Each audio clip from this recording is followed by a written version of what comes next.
I'm going to try and be really, really concise in this video. Hi everyone, my name's Chloe, welcome back to my channel. Thank you for being here today. Today's video is going to be a wrap up of sort of the last few months of the year in terms of all the theatre shows that I went to see. So I have been doing theatre wrap ups throughout the year. I got off track a little bit because I moved and it just meant my videos went a little bit strange, and then I got back on track and then just stopped uploading content completely for no reason, just did. So the last wrap up that I have, I believe, takes us up to the end of August, which means that I need to wrap up all of the shows that I saw from September through to December. Now I'm going to be quite quick with this if I can be, because a couple of reasons. One, there are 38 shows, so that's quite a lot, although 12 of them are the same show, and I'm not going to make you hear me talk about the same show 12 times. I'm not going to go for like each individual performance of it that I saw and like the differences I noticed on the day, although there were some at certain ones. But I mean, I try and keep it quite brief. There are a few shows that I probably will talk about a little bit more in depth, just because I have more to say, although with a couple of those, they will be seen in another video that I will be doing at some point in the near future. But basically, I could have just skipped this video entirely, but I wanted to have that full year of theatre shows documented on my channel. I have seen, or I will have seen by the end of today actually, 110 shows this year. I will probably insert a clip talking about the final show that I've seen this year, because I'm filming this on New Year's Eve and I am going to see a matinee today, so we'll add that in later. But essentially I'm going to give you very, very quick thoughts on all of the shows that I went to see and just give you the rundown of everything that I've been up to over the last few months.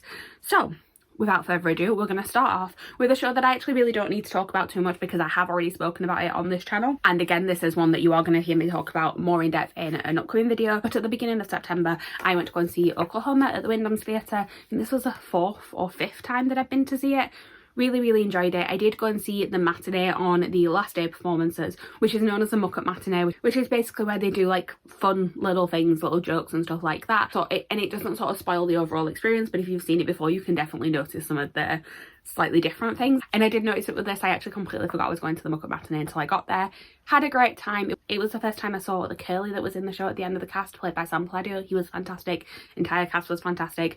I have talked about this more than I thought I was going to talk about it. Let's move on to the next show. Okay, so the next two shows that I went to see are the same show. Yes, it is a show that you will hear about 12 times in this, and so obviously I'm not going to talk about it too much, although actually there is something slightly to talk about with this particular time. And the show obviously is Moulin Rouge. The first time I went to see it in September, I took one of my housemates. She'd not seen the show before and I wanted her to see it before there was a cast change, because I really love this cast. I don't really have anything to say about that performance that I haven't already said in any of the other times I've talked about the show throughout the year. However, the second time I saw it in September, I went to the Can-Can seats. The Can-Can seats are seats that are very, very close to the stage. There is a walkway and it creates an enclosure, and some of the Can-Can seats are sort of inside that enclosure. That's where we were sat this time. It means you are very much part of the action. I did do a vlog of me and Meg going to the Can-Can seats, so if you want to go and see a bit more about that experience, feel free to go and watch that. But my basic thoughts are, particularly for the seats that we were in, the very, very close ones, don't recommend it for your first viewing, but it is something that if you are a fan of the show, I do recommend you try and do at least once, because it is so much fun. The next show that I saw is one that I could definitely talk about for a lot longer. I could do a full video talking just about this show, and to be honest I probably will, because it is coming back to the West End next year and I already had tickets. That is Next to Normal. So I saw this one at the Donmar Warehouse. It's the first time this has been performed professionally in the UK. It was on Broadway like over 10 years ago now, and I adore this show so much. The music is so good. It's been something I listened to on repeat for the last couple of years now, and I was so happy to get a chance to go and see it.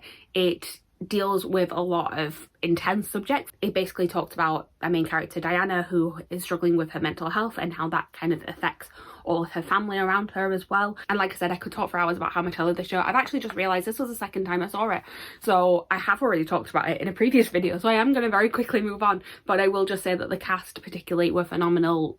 I can't wait to see it next year, and I really hope a lot of the cast transfer over to the West End production when it is at the Wyndham's Theatre. I say next year, you're probably seeing this in 2024, so this year that sounds even more exciting. The next thing that I went to see was actually a concert, but I'm counting it as theatre because it was a very theatrical concert. It was Schwartz at 75. This was a concert that was dedicated to the composer songwriter Stephen Schwartz. He's written many musicals. One of the ones that he's most known for is Wicked, and he actually appeared at this. It was a concert celebrating his 75th birthday. He made, like I said, a little bit of an appearance at the end. The cast were phenomenal. It was a lot of West End talent. particular highlights were anytime any of the Elphabas were on stage, Rob Houchen singing Out There from Hunchback of Notre Dame, and also Jamie Moscato was at this concert, so he was always going to be a highlight for me. He sang Corner of the Sky from Pippin, as well as a duet of As Long As You're Mine from Wicked with Rachel Tucker, which was fantastic. I don't think I will ever see it, but if Jamie Moscato could be cast as Fiero, I would not be mad about it. The next, like, 4 things that I went to go and see were all Moulin Rouge again.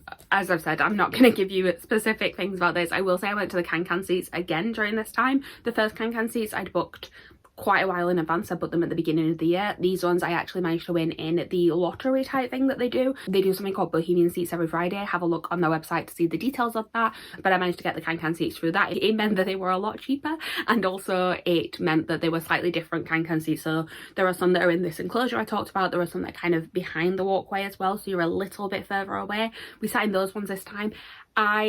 For the view, I prefer those ones. For the experience of like really feeling like you're in the show, the first ones were better, although these ones were maybe a little bit more comfortable for someone who is like a little bit awkward, because you weren't quite as close to the dancers as you were. But I had a great time both times I went in the Can-Can seats. I have a great time every time I see the show. The other times that I went in this little run is because I was taking people to see the show for the first time before the cast change, because there were quite a few people who'd heard good things about the cast and wanted to see it. So I went a few times with other people, and then also sometimes where it was just me and Meg decided we wanted to go. I had a great time.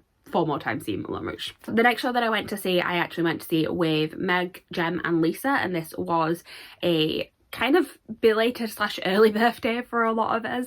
So with this show in particular, actually Lisa had booked the ticket for Jem as a birthday present, but it was a surprise. She didn't tell her what show we were going to see. She just knew we were going to see something, and until we like got to the theatre, she didn't know what we were going to see. We ended up going to see Phantom of the Opera, which is obviously something I've already seen. I've already spoke about on this channel. I do really love Phantom. I've seen it quite a lot this year, and I've been able to see different casts in it. There was a new cast this time. Well, since I last saw it, the Phantom was still the same. It was John Robbins, but there was a new Raoul, and I want to particularly shout out the new Christine, who I do really enjoy. Her name, I'm not going to be able to pronounce it because I've heard so many different pronunciations of it, but it's Lily Coas. I went to see her in something else later on this year where she actually got introduced multiple times and everybody said her name different, so I don't know what the correct version of it is, but I've seen her previously in Les Mis and really enjoyed doing that, and she's very good as Christine, and John Robbins is fantastic as Phantom. He continues to be one of my favourite people I've seen in this role. It was really nice seeing it with other people, because I feel like recently I've seen it obviously a lot with Meg. It was nice seeing it with Jem. It's one of her favourites, but she hasn't seen it in a few years. And then Lisa, it was the first time seeing it. It was just nice seeing everyone's reaction to it, because it is a different style to sort of more modern day musicals, which is a lot of what Lisa has seen more recently. And yeah, I really enjoyed this. I'm going to talk about it again later in this video, so let's move on. Next up, me and Meg went to see Wicked.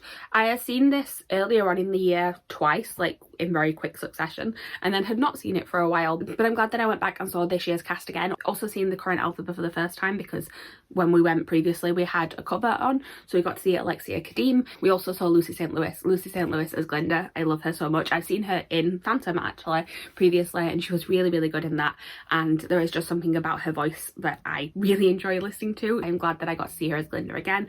She's staying on for another year, so I will probably see her as Glinda again at some point in the future, but again, I'm not going to talk about it too much because I've definitely spoken about it before, so let's just move on.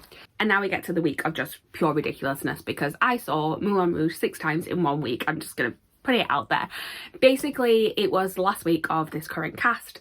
I saw all but 2 of the performances they did during that week. I had plans on the Monday night, so I couldn't go to the Monday show, and obviously there was a midweek matinee and I was at work, so I saw the Tuesday, Wednesday, Thursday, Friday and Saturday evening performances, as well as a Saturday matinee. I am ridiculous. I have a problem. I'm well aware of that fact. I got a lot of like standing tickets really cheap on the day. I just wanted to be there to see this cast that I've come to love so much, and I'm really glad I went. I'm not going to talk about all of the performances obviously, but I am going to talk very quickly about the 2 final shows on the Saturday. So as I mentioned, the last Saturday performance of a cast or a closing show, as it was with Oklahoma, is something called the Muck-Up Matinee, where they do these little sort of extra bits on the performance. And because I know the show so well, I recognised a lot of them. There were a lot of costume changes, wig changes, there were swings coming out who weren't actually on stage that day, so they sort of had a much bigger ensemble for some of the numbers, which was really fun because it was a nice way to sort of have them have their final moment on stage, even though they weren't performing in the show that day. There were some fun things happening with props. There was glitter on the stage at one point just blown in someone's face. There were some different options on line readings. There were some very, very dramatic line readings in one particular scene. There were octops in songs. The octops were fantastic, and I just had a really, really good time. I'm so glad that I did decide to go and see it twice. I had tickets pre-booked for the final performance for a few months, but we got the stand-in tickets for the matinee a couple of days before because they sort of released them, because rather than releasing them on the day, they were like, we are going to release them at like midday on the Thursday or whatever it was, and we managed to get them for then, and I'm very, very glad that we did. And then the final performance was incredible. I feel like when you go and see a final performance of something, like, people are always giving it their all, and I know it's not the final performance of this, but the final performance of this cast.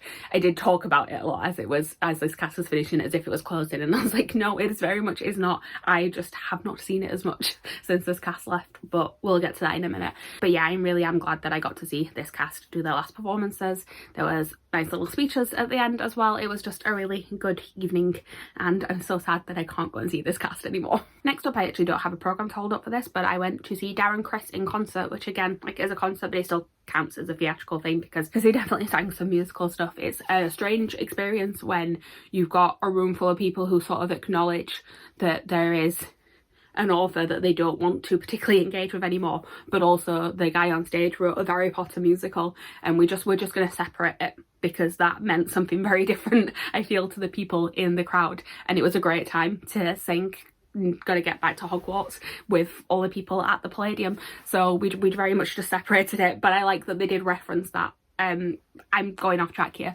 Darren Criss is an actor who has been in Glee. He's also a founding member of StarKid, which wrote a lot of musicals.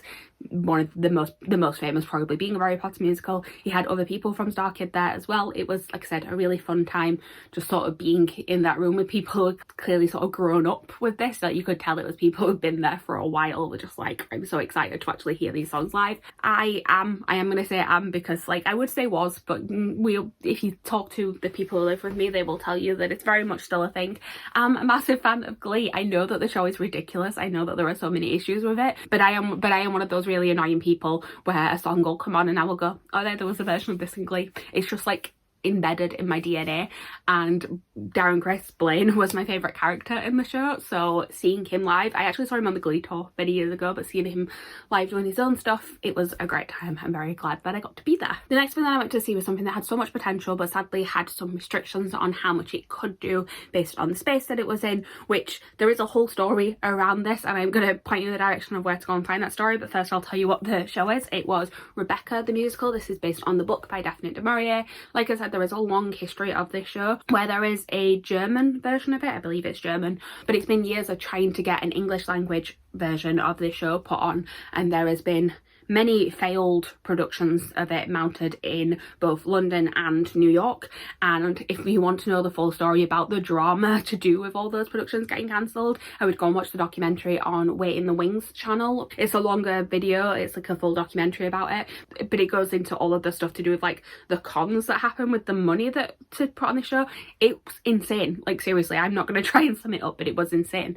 And it's finally got its English language premiere, or it did, it's closed now, but it finally had its English language premiere at the Charing Cross Theatre, which is a very small theatre. It's sort of underneath a train station, and it is very tiny, and it doesn't have like a lot of sort of automation and things like that, which meant that the set had to be very minimal. It had to be sort of brought on and off stage by stagehands or by cast, and it just didn't quite work for this show. This show does feel like it needs to be grander. If you have seen anything about the production that is in Vienna, it has this huge staircase in the middle of it that then there is a fire at some point in the show, and like the flaming staircase is such an iconic moment of this show, and they couldn't pull it off obviously in this production. And I do feel like the show itself isn't strong enough to work without the sort of spectacle of it as well. It meant that you then focused too much on some of the issues with the actual show itself, the pacing of it, the music. Some of the music is beautiful, but I just think that it definitely needs more work,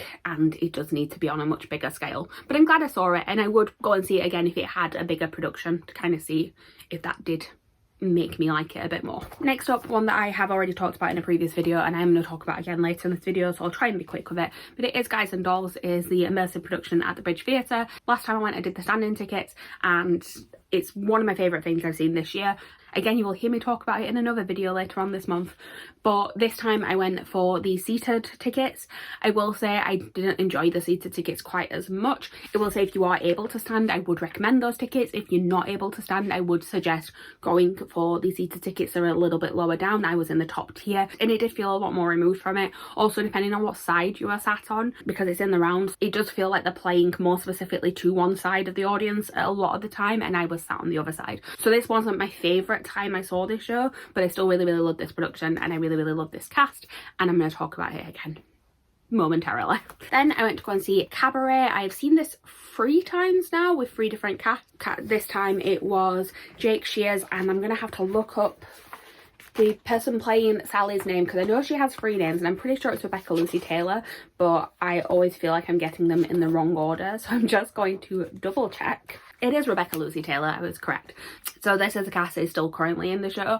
I really love this version of Cabaret. Again, I've spoken about it before on here because I saw John McCrea and someone else whose name has escaped my brain earlier on this year. I love that every time I see this show with a different cast, it does feel very different. It feels like everyone has a slightly different interpretation of it, which like makes sense, but also doesn't always happen. Sometimes it feels like people are trying to just fit whatever was like decided before, whereas it does feel like people have been given a bit more free rein to do how they want to do it in this show. And if the tickets for the show weren't so expensive, I would go and see it repeatedly. It is so good, but sadly I can only go and see it usually about once a cast, and I'm looking forward to seeing where it goes from here. And I'm looking forward to seeing who the next cast is going to be. I believe the change is scheduled to happen in February time. I know this cast is just extended, but like I said, I've already spoken about it before, so I'm gonna move on. But great time seeing Cabaret as always. Then I saw a show that I actually did talk about more in depth last year because I saw the out of town tryout for this, but it's now on the West End, and that is Time Traveller's Wife.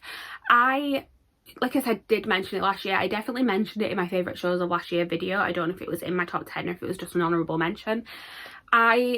I'm very glad that it has transferred to the West End. I do think that there could have been a bit more work done on it between the out of town tryout and it coming to the West End. I thought it had a lot of potential then, and I thought that they would have sort of maybe continued to tweak some things, and it felt like they didn't. Well, what they did do is they took away a song that I actually quite liked because I didn't realise at first, and then it was at the end of the cast recording, it was a bonus song on there, and I'm like, oh, I've definitely heard this before, and it's obviously been cut out at some point, but the rest of the show felt very similar to what I'd seen previously. So yeah, this show, whilst I did very much enjoy it, I still would recommend it to people. It definitely does still have issues. My favourite moment in the show is actually one of the moments that had issues, because my favourite song of this show is Journeyman, which is the start of Act 2, and visually it looks great, apart from one little thing that they could really easily fix just by covering people's faces, and I'm not going to go too much into it, but although it's not a perfect musical, I very much enjoyed it. I probably will go and see it again at some point, if only just to see David Hunter as Henry, because I love him so much. But also actually the rest of the cast. Heber El-Sheikh is fantastic, Tim Hendren is fantastic, and Joanna Woodward as Claire is also very good. But so not a perfect show, but I'm very glad that I saw it again. Then I went to see a play, which is a Shakespeare play, and it's actually the second time I've seen a version of this show this year, which is very strange considering I'd not seen it on stage before ever, and this year I've seen it twice. It was As You Like It. The first time I saw it was the beginning of the year, and it was at Soho Place, and I really enjoyed that production. This one was at Shakespeare's Globe. It was an outdoor theatre. We went on a rainy day, which, you know, may have like put a damper on my experience just a little bit, but also I will say this isn't my favourite of the 2 versions of this show I saw. It was more traditional, but then there were still some modern elements in it, and I don't think it necessarily always worked when they would sort of burst into the song and it was more modern music. But I am glad that I saw it. I'm glad that I got to see something at Shakespeare's Globe, because it is a very different experience. It's built to sort of replicate the Globe Theatre that Shakespeare would have performed his original shows in, and it was a nice experience. I'm glad I went to see it, and I do actually really like this play, is what I found out from seeing it multiple times this year. Then we have one that again I could talk about for quite a long time. I'm not going to, because I am going to talk about this one in another video, and I'm also conscious of the fact that I've been filming for half an hour already and I still have so many shows to talk about. So this one is Sunset Boulevard. This is the production that is currently running will be until the end of the first week of January, but good luck trying to get tickets for it. It's currently running at the Savoy Theatre. This has got Nicole Scherzinger as Norma Desmond for the majority of the week, and on a Monday evening that role is played by Rachel Tucker. I've seen it twice, once with each of the actresses. The first time I saw it this time was Nicole Scherzinger, and it's very clear that this production of it is sort of built around her in a way. Like, there are references to Nicole Scherzinger herself, sort of little tongue-in-cheek references throughout the show, and it's very clearly built around her performance, and she is phenomenal in it. I expect her to win all the awards throughout the year. She was incredible. The entire cast was incredible. I do want to shout out Tom Francis as Joe as well. I really loved his performance in this. I have seen a more traditional production of Sunset Boulevard before, and I don't necessarily know if I preferred either one. They're just very different things, and they both worked for like what they were trying to say, I think. But I'm gonna go a bit more in depth on my thoughts on this one, like, because I did another video that should be coming soon, but it is just as good as people are saying it is online. That's basically the way to say it, and it won't be for everyone, but it's very good. I was very like unsure of how it would work before I saw it, but it is very good. Then sadly we're moving on to one that I didn't think was as good, and that is Treason the musical. I saw this one. I don't actually have a programme. They'd run out of programmes when I went to see it, so I have a leaflet instead. This is one that I saw on tour. It's previously had a concept album, and then it had a concert version last year, and now it is a full-fledged musical, and I feel like it struggled a lot with the transition between the different versions of it. The songs are good, but they don't necessarily flow well as a story. There were definite issues with the book and sort of which characters were supposed to be focusing on at any time. Songs just seem to come out of nowhere, with the character will have no setup to it throughout the entire show, but then it's like, oh no, but they need to have a song, so they just start singing for no reason. It's like, oh, you're getting all this backstory that like you had no lead up to whatsoever. I just felt like it's something that very much needed a lot more work as an actual musical before it did its tour. It feels very rushed, and I'm sad because I wanted to like it and I just really didn't. The next thing that I saw was another concert, and I'm going to be really quick talking about this one because I went to see Rachel Tucker in concert. Rachel Tucker is an actress. As I've mentioned, she is currently in Sunset Boulevard playing Norma Desmond on a Monday. I really like her in everything I've seen her in. She did an incredible concert, as you can probably expect. She did a mashup of songs from two of her most well-known performances. So she did Defying Gravity from Wicked, going into Me in the Sky from Come From Away. It was as incredible as that sounds. And she also brought out Jamie Moscato to sing a couple of songs with her, which also was a good time. Not really much else to say about that. I'm just really glad I went to see her. Then for the final time in this video, I went to see Moulin Rouge. I went to see it with the new cast. I'm going to start with the slightly more negatives because I just want to get them out of the way. Sadly, I don't love the actor who's playing Christian at the minute. Christian is currently played by Don Simpson. He's not bad, it's just that some of his choices aren't necessarily my favourites. I don't feel as connected to Christian's sort of journey throughout the show. I don't feel like I get as much depth in the sort of descent into madness that happens throughout it. And while I am glad that I saw him, just sadly not my favourite version of this character that I've ever seen. But going on to the positives, Tanisha Spring as Satine, incredible. I saw her in Groundhog Day earlier on in the year when she got announced to be going back into Moulin Rouge. She was previously the alternate Satine. When she got announced to be going back into it, I knew she was going to be incredible, and she really was. She did not disappoint. This is the last time I saw this year, so you don't have to see me hold up this programme again, I promise. The next thing that I went to see is actually going to be the last thing I go to see as well, because it's the one that I'm going to see today, and that is Crazy For You. I saw this earlier on this year and I enjoyed it, but I was like, I don't necessarily need to go and see it again. And then Tori was coming down to London for the weekend, and I ended up going to see it with her, and I'm actually really glad that I did. I saw the cover for the main character. Normally Bobby is played by Charlie Stemp. This time I was looking up the name of the person that I saw, but the name of the understudy listed in here does not sound familiar, but this is a programme from when I first saw it, so I don't know if the cast has changed at all, so I'm not going to say it. But the person that I did see as Bobby was actually really good, and I think because the first time I saw it, I went to see it partly because I do enjoy Charlie Stemp as a performer, so this time it was nice kind of not seeing him there and seeing that actually I just really enjoyed the show. It's a fun sort of rom-com energy to it, but like a classic rom-com. Like, it's very much sort of going back to like the older age of musicals, and I do really love the comedy in here as well. All of the stuff with Bobby and Zangler is hilarious, and I'm glad that I'm going to go and see it again today actually, because it's the last performance of it today for the entire run, and I think it's just going to be a fun way to spend New Year's Eve. And I think going to see it this time made me go, oh actually no, I would like to see this again with Charlie Stemp in it. Actually, that's the thing, I'm like, I would like to see his performance again because I do really enjoy him as a performer.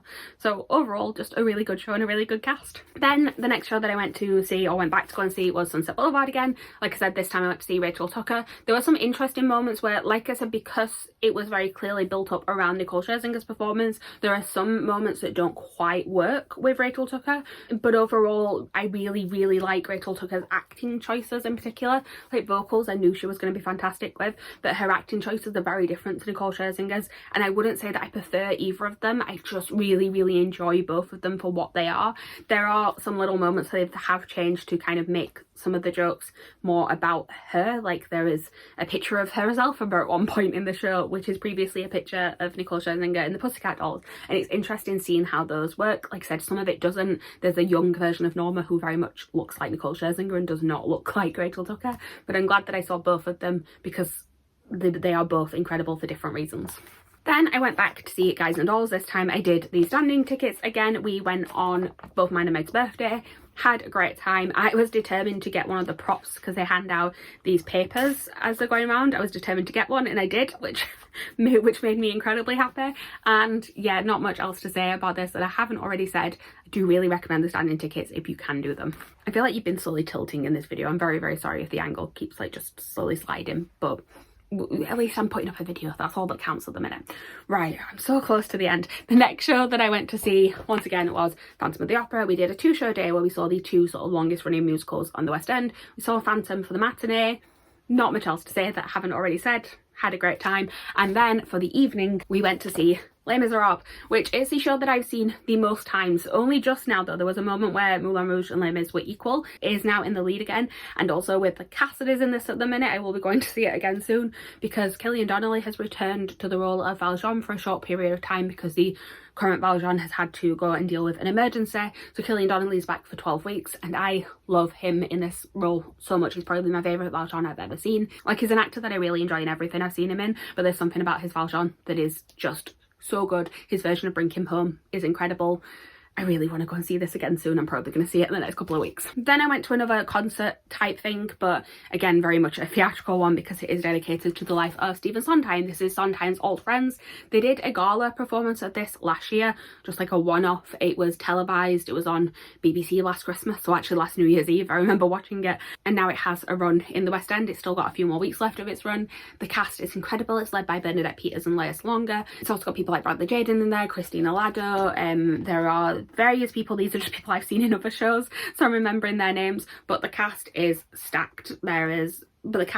Oh, Bonnie Langford is in it, Gavin Lee, Jason Pennycook, so many people that I've seen in other things, and I'm really glad to get to see them in this. I love Sondheim. Sondheim is probably my favourite musical theatre songwriter, composer, and this show made me very sad at parts because obviously it is a tribute to him after he has passed away, and but also made me really happy at other parts because it was just nice to hear his music and to hear this amazing cast sing that. And this is not the only time you're going to see this show in this wrap up. Then I went to go and see another concert, and this was just 2 musical theatre actors. There are 2 that I really like. It was Hadley Fraser and Ramin Karimloo. There's not much to say. I really enjoyed both of these as performers. It was nice to get to hear Hadley Fraser in particular. I haven't heard him sing in a while because I think the last thing I saw him in was Les Mis many years ago, and Ramin I saw earlier on in the year in Funny Girl, but it was just nice to see them. It's nice to see them together. There's some really beautiful songs that they do together in this, some of the Les Mis stuff that they do. Also, like Say What You Want About Love Never Dies. I remember Ramin Karimloo performed Till I Hear Her Sing Again. It was fantastic. I do love his voice on that song, even if the show is questionable.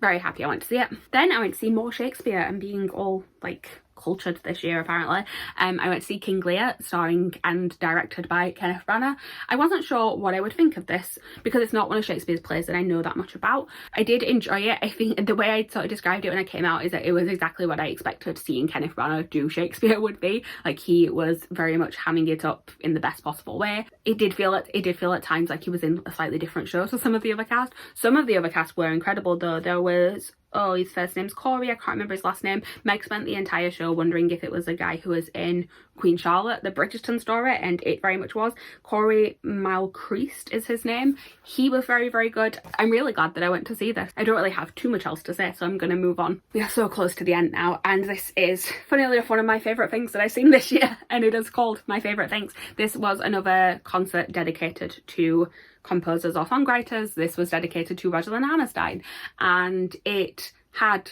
an incredible cast. Like, the reason I booked tickets for this, I was interested in it when it first got announced because Audra McDonald was one of the cast members announced, but the tickets were really, really expensive. And then a combination of the tickets getting slightly reduced and also Aaron Tveit got announced in the cast, and I was like, well, there's no way I'm missing it. But it also had like Maria Friedman was there, Michael Ball was there, Lucy St. Louis was there. Who else did we have? Oh, Julian Ovenden was there.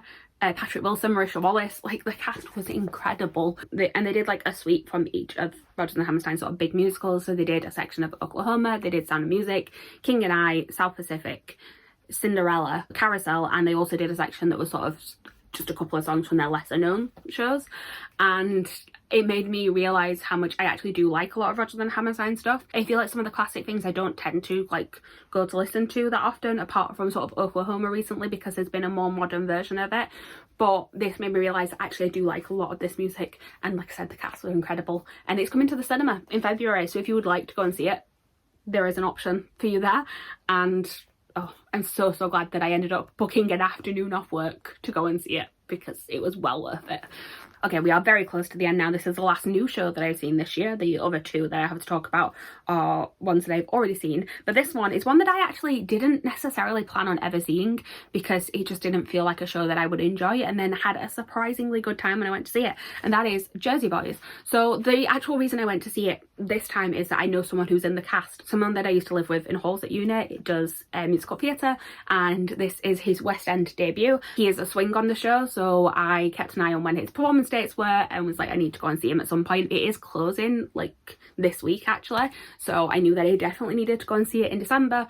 So like I said, he posted his performance dates on social media, and I went and got a ticket, and I'm really glad that I did. I actually surprisingly enjoyed the show, which I don't know why I thought I wouldn't like it. It just didn't, like, it wasn't something I was particularly interested in. It's not one that I would want to go and see repeatedly, but I'm really glad that I have sort of ticked it off the list now. And the cast were all really good. I'm being biased towards my friend because he was really good. He did a lot more in the show than I expected him to do, because you never know like how big an ensemble track part is going to be. I should say his name is Daniel Parkinson. I'm hoping to see him in more shows in the future. I'm hoping this is like the start of many things that he'll do on the West End. But yeah, I'm really glad that I went to go and see this one. I don't really have much else to say. Like I said, just pleasantly surprised by it. And then the last thing I saw before Christmas was a return visit to Sometimes Old Friends. I wanted to see one more show before Christmas. Also, it kind of got my total for the year up to a nice even number, because they got it up to 110 with the one that I had booked in for today.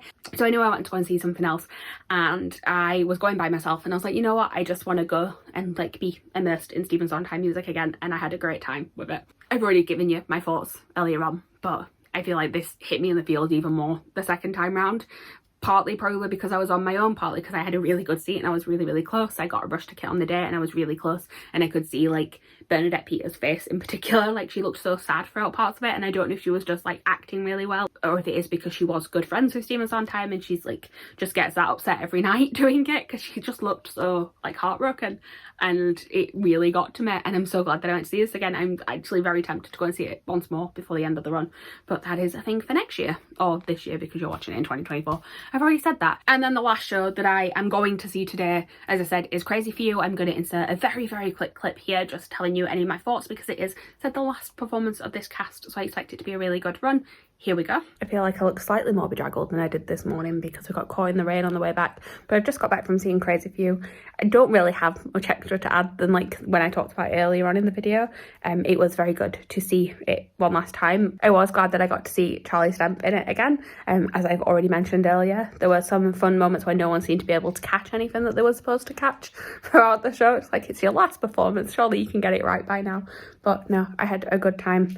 And there were speeches at the end, and everyone on stage was looking very upset, which like did not need that. I was too close to be able to see how sad they were, but glad I got to see it again. And I will pass back to Chloe from earlier on today. And that is all of the shows that I saw in the months of September to December. So we are fully wrapped up for the year.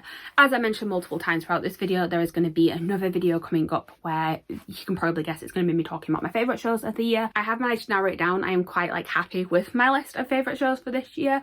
I am really happy with all of the shows that I've been able to go and see this year, even the ones that I didn't particularly love. I just feel like I've seen a lot more this year, a lot. Like, although obviously I went to see Moulin Rouge many times, I've also seen quite a lot of new things, and it's just been really nice to really take in all the theatre that is available to me now that I live down in London.